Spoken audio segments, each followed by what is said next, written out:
ಬುಮ್ರಾ ಅಂತಿಲ್ಲ, ಜಗ್ತಾ ಇದ್ದಾರೆ. ಸಿರಾಜ್ ಬಂದಿದ್ದಾನೆ ಮತ್ತೊಬ್ಬ. ಹೀಗಾಗಿ ಹೊಸ ಯುವಕರು. ಜಡೇಜಾ ಹಿಂದಿನಲ್ಲಿ ಹೋಗೋ ಸಮೀಪ ಬಂದಿದೆ. ಯಾಕಂದ್ರೆ ಒಳ್ಳೆಯ ಸ್ಪಿನ್ನರ್ಗಳು ಬರ್ತಾ ಇದ್ದಾರೆ.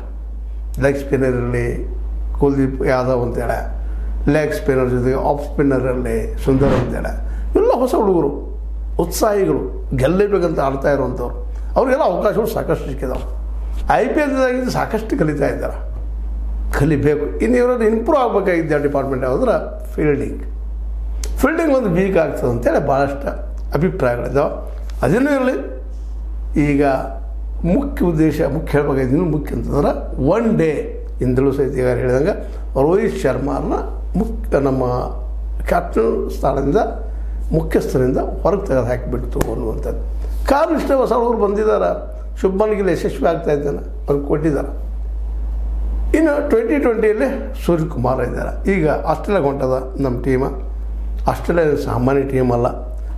ಆಸ್ಟ್ರೇಲಿಯಾ ಭಾಳ ಸ್ಟ್ರಾಂಗ್ ಇರ್ತದೆ, ಅಷ್ಟು ಸತ್ಯದ. ಅಲ್ಲೇ ವಿಶೇಷವಾಗಿ ಏನಪ್ಪ ಅಂತಂದ್ರೆ ಈ ಸಂದರ್ಭದಲ್ಲಿ ಏಕದಿನ ಪಂದ್ಯಗಳು 3 ಇದ್ದಾವೆ.